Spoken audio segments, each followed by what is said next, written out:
The painful proposition: would Garry leave his family and go back to the Red River Mission? The answer was yes. It led to a painful separation between Garry and his family. This is from the journal of Alexander Ross, describing that moment in which Eliam Spokane, the father, gives a short speech to George Simpson, who's about to take his child 1,000 miles away. And Eliam Spokane said this, quote, "You see, we have given you our children, not our servants or our slaves, but our own. We have given you our hearts. Our children are our hearts. But bring them back to us before they become white men. We wish to see them once more Indians. After that, you can make them white men if you like. But let them not get sick or die. If they get sick, we get sick. If they die, we shall die. Take them. They are yours."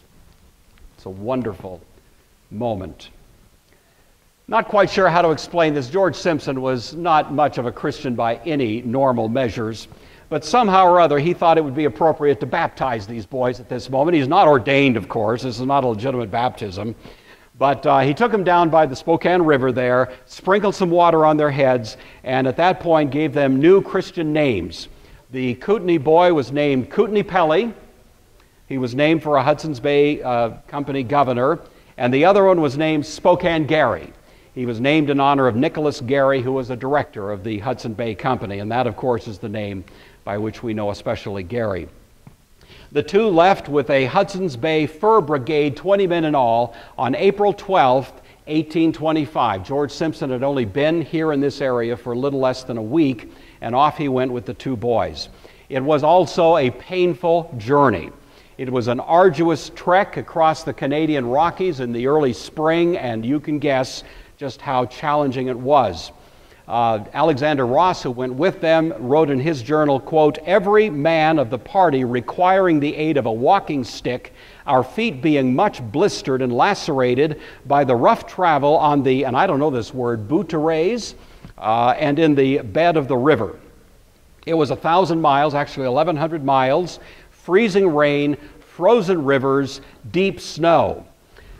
Kootenai Pelly, the younger boy, almost had a complete breakdown on the trip. This was more challenge than he had ever dreamed of.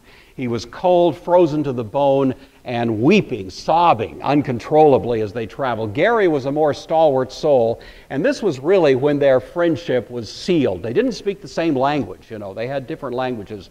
But Garry somehow reached out to this younger boy and gave him encouragement. There's a very touching story where, as they were traveling in the Rockies, there was a little bird that is not identified. Maybe Mr. Dykstra, who knows about this stuff, can tell us. But it had a song that sounded a little bit like Pelly, Pelly, Pelly, kind of deal. And so Garry puts his arm around Kootenai Pelly and points to the bird and kind of says that, "Pelly, Pelly," and he kind of gives him some encouragement, and that seems to have been a little bit of a transforming moment, So Garry was already just sort of that kind of personality who would reach out and give help to others as he did throughout his career. They arrived at the Red River settlement. It took us 75 days to reach there. George Simpson then delivered them over to David Jones and William Cochran. The two were ordained ministers who were running the school. Simpson made it clear to David Jones that Garry and Pelly were to be treated well. He said to them, quote, "Let me entreat that the utmost care be taken of the two boys, Pelly and Garry, brought by me from the Columbia this summer. They are the sons of two chiefs of considerable influence, and any accident to them would likely involve us in eternal warfare with their tribes, which are very powerful." And so George Simpson wanted these boys to get the best care possible. They were educated. Largely the regime was book learning in the morning, outside learning in the afternoon. They were trained in language skills. Kootenai Pelly and Garry became fluent within a few months in both English and French. Scottish English was spoken so much that Garry, throughout his career, was always noted as speaking English as a second language with a Scottish brogue, so it was kind of an interesting aspect of his career. What they both learned at this time is that white folks ain't much different than anybody else. There's the good, there's the bad, there's the ugly. There's duplicitous hypocrites and there's virtuous people. That skin color is absolutely not a relevant consideration when it comes to character. And so at this point, I think Garry became pretty savvy as to the ways of the world and the bigger world than he had ever been exposed to. But he also learned at this time to be a little suspicious of those Catholics. Red River is a community separated on two sides of the river. On the one side was largely Protestant, on the other side was largely Catholic. Obviously, Garry was on the Protestant side, the Anglican side, and so they always viewed with a little bit of suspicion those folks on the other side of the river, and that continued to be thematic for Garry, as we're going to see next week when we continue this discussion. Garry and Pelly were both baptized on full confession of faith, and robust confession, I might add, in 1827. This was their legitimate baptism. Their names were confirmed at that point. It was that very year that Red River was visited by a man who had actually passed through the Spokane area earlier, named David Douglas. And he writes briefly in his journal of a brief interaction with Spokane Garry.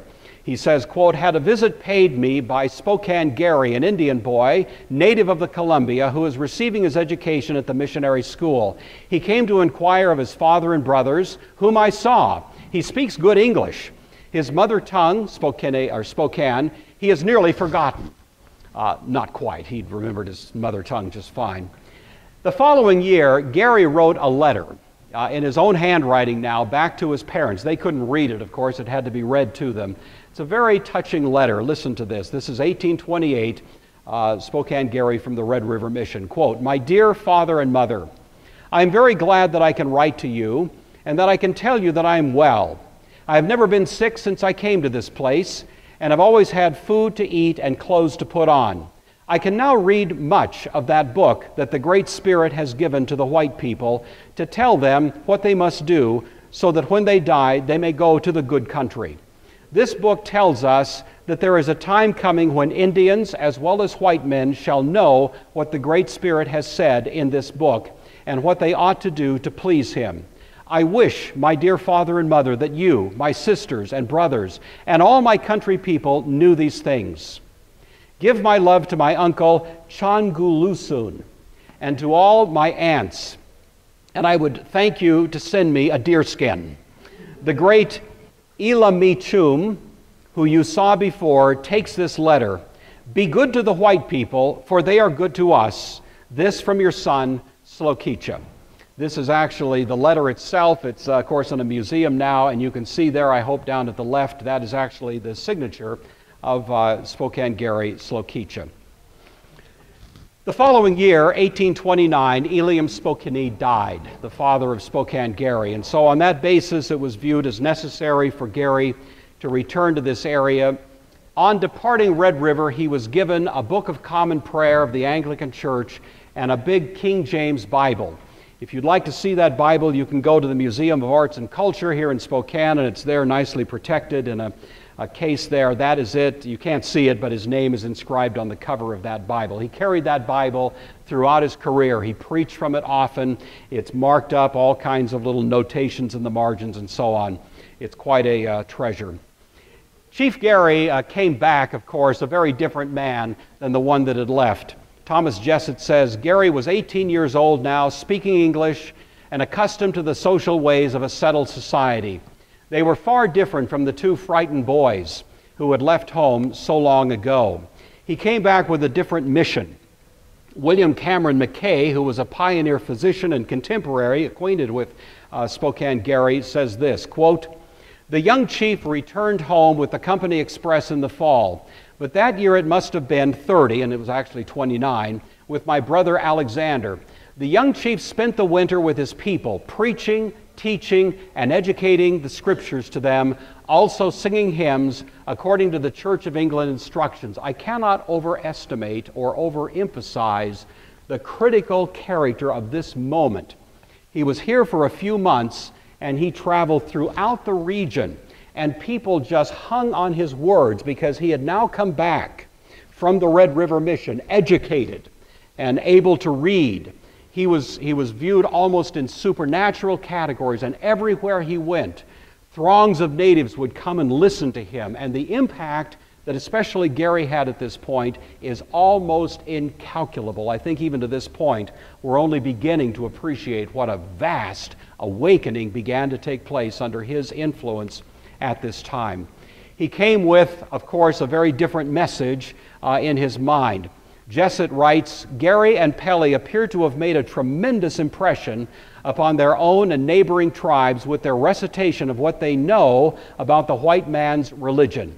No record exists of what they taught, but the evidence would suggest their main outline was somewhat as follows. God, spoken of as the Great Spirit, created the world, sustained it, and cared for his people. Jesus Christ, the Son of God, lived, died, rose again for the salvation of mankind. He was referred to by an Indian term that meant roughly the master of life. Sunday was God's Sabbath, and no work should be done on that day. The Ten Commandments and their elaboration and explanation in the Catechism of the Book of Common Prayer was the basis for Christian life. Those who obeyed these injunctions went to heaven, those who disobeyed them to hell. Prayers were to be said morning and night, as well as grace before meals. They showed their Bibles and prayer books, which were regarded as the white man's book of heaven. They urged peace among the tribes and with the whites. They told the tribes their Christian teachers were known as the Black Robes. It was the ministry of Garry in the Nez Perce region, where he definitely was on more than one occasion, that almost certainly inspired the Nez Perce to send 4 Nez Perce Indians almost just about the following year back to the office of William Clark to find their own white man's book of heaven, as we've detailed before. It was undoubtedly Garry's influence that prompted that interest. The only other native children that went to Red River after the door had closed came recruited by Spokane Garry. He actually picked up 5 students from this area and took them back to Red River in a return trip. Pelly went with him. They both returned back to Red River. I think they expected to stay a little bit longer, but Pelly became ill and died in 1831. George Simpson was very concerned about this. He wrote to a friend of his, quote, I am concerned to say that the Kootenai boy Pelly died last spring, 1831, at Red River. His complaint was an affection of the liver. He had an injury from a fall from a horse. Every care and attention were paid to the poor lad during his illness by the medical gentleman of the settlement. To guard against any misrepresentations on this subject, I sent the Spokane lad Garry across, whose statements I hope will satisfy the natives that no blame in reference to the fate of the lad can possibly be attached to those under whose care he was. Simpson, always watching his backside here, thinks the best emissary to explain this to the native tribes back home would be Garry. And so Garry was only there briefly, and then he returned home. David Jones, of course, was deeply attached to Pelly. He wrote in his journal on Easter of 1831, quote, we may again meet there with joy, where no difference of language will frustrate our communion, and where our views and motives shall be far better appreciated than they are here. So Garry returned the second time and permanently to this area at age 19. It was 1831. The 4 years roughly at Red River were for Chief Spokane Garry grammar school, language school, high school, seminary, and trade school. That's a whole lot of education to pack into 4 years. It's a tribute to the school that they gave such a well-rounded education. It's a tribute to Garry that he picked it up so well and was able to inculcate that and become himself a masterful teacher in this area in years to come. You may recognize this is a bust of Garry that is on the east side of the Spokesman Review building here in Spokane. It probably depicts Garry at about 40 years old, although the time we're describing right now would be closer to when he was 20.